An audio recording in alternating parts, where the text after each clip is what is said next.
अवघे चाहुटी कामपोटी क्रियेविणे वाचाळीचा तेची मोठी मुखे बोलिल्या सारखे चालत आहे मना सद्गुरु तोची शोधवणी पाहे. हा श्लोक ऐकताच रामदास स्वामी मनाच्या श्लोकाच्या माध्यमातून सद्गुरु कसा शोध हा विचार मांडत आहे. पण तत्पूर्वी सद्गुरु कोण, का, कशासाठी शोधावे, कसे शोधावे असे बरेच प्रश्न मनाला स्पर्श करून जातात. वाचन, श्रवण, अनुभवाच्या माध्यमातून याच प्रश्नाचा विचार करण्याचा प्रयत्न करते. नमस्कार. विषय सादर करत आहे सद्गुरु गुरु माझे विचार. विषयातच नमूद केल्याप्रमाणे सद्गुरु माझे विचार असल्याने या संकल्पनेला मला 3 भागात मांडायला आवडेल. प्रथम मिळालेले गुरु, मग शोधलेले गुरु आणि पुढे लाभलेले सद्गुरू. प्रथम मिळालेले गुरु, जन्मापासून ते मृत्यूपर्यंत आपण कायम विद्यार्थी असतो, जेथे आपसुकच आपल्याला काही गुरु मिळतात. सर्वप्रथम आई वडील गुरु होऊन आपल्याला शिकवतात. मग व्यावहारिक जीवनात शिक्षक औपचारिक शिक्षण विद्यासंस्कार देतात. कुठल्याही नवीन विद्या शिकण्यासाठी त्या क्षेत्रातील पारंगत गुरु शोधून आपण ती विद्या आत्मसात करतो.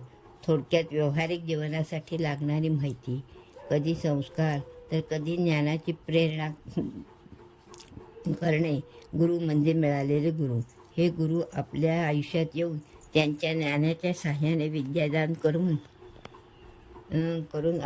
वाट चुकून रस्ता भरकटू नये म्हणून पाया भक्कम करतात. अनुभव घेतला तर लहानपणी शाळेतील गणिताचे शिक्षक ह्या मिळालेल्या गुरूंनी माझ्या शिक्षणाची उर्मी निर्माण करून ध्येय मार्ग दाखवला आहे. गणितातील आकडे, पाढे, सूत्रे तोंडपाठ करून घेतली. चुकल्यास आडल्यास हे गुरु छडी मारणार, प्रेमाने नक्की समजावून सांगणार. पण सुरुवातीला गणित वाचून सोडवण्याचा प्रयत्न तर तुम्हालाच करायचा आहे. इथे येतात शोधलेले गुरु. शोधलेले गुरु म्हणजे काय बुवा? नंतर मिळालेल्या गुरूंकडून मिळालेलं ज्ञान जेव्हा आपण व्यावहारिक जीवनात वापरून लागतो तेव्हा आपल्याला वेगवेगळे गुरु सापडतात. ते गुरु म्हणजे अनुभवी गुरु. हे गुरु आपल्याला प्रत्यक्ष शिकवत नाही, तर त्यांना शोधावे लागते. त्यांच्याकडून ते ज्ञान आत्मसात करून ग्रहण करावे लागते. त्यात मग निर्जीव गुरुही येतात.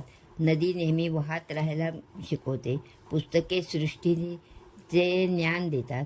मोठ्या प्रेरणादायी व्यक्तिमत्वाच्या गोष्टी प्रेरणा व हिंमत देऊन जातात. त्यातच अनुभव नावाचा अनुभवी गुरु येतो. झालेल्या चुकांमधून शिकवत योग्य रस्ता दाखवणारा गुरु.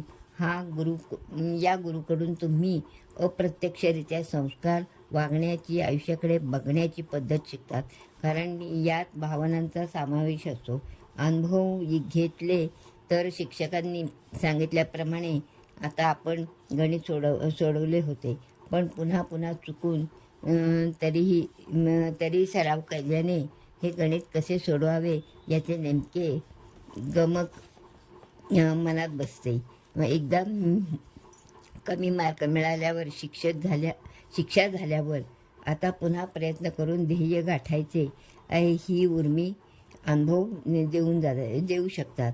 कारण शिक्षकांनी शिकवलेली, आईवडिलांनी सांगितलेली प्रत्येक गोष्ट आपण अंगीकारतो असे नाही. काही गोष्टी जीवनाच्या वळणावर अनुभव शिकवून जातात. पण मग शिक्षक, पालक स्वरूपात मिळालेले गुरु आणि अनुभव स्वरूपात आयुष्याचे धडे मिळत असतील तर सद्गुरू हवेत कशाला?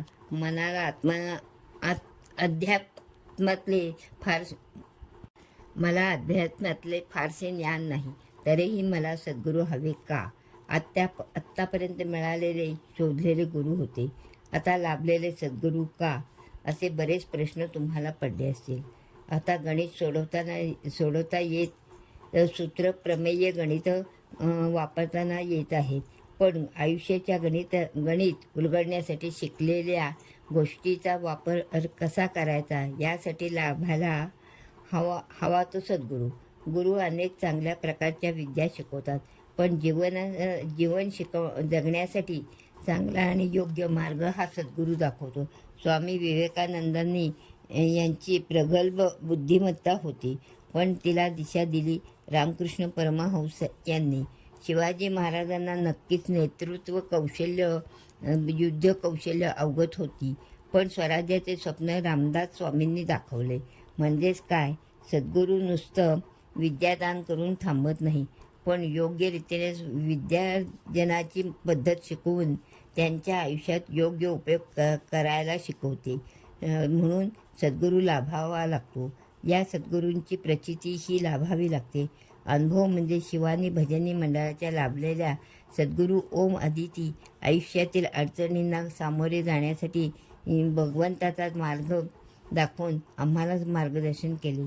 भजनात हरिनामातील ताकद, त्याची जाणीव त्यांनी करून दिली. आपल्यातील कमतरता ताकद बनण्याची हे याच सद्गुरूंकडून आम्हाला समजले. मला असे वाटते की आयुष्यात संस्काराच्या पाया मजबूत करण्यासाठी मिळालेले गुरु हवे.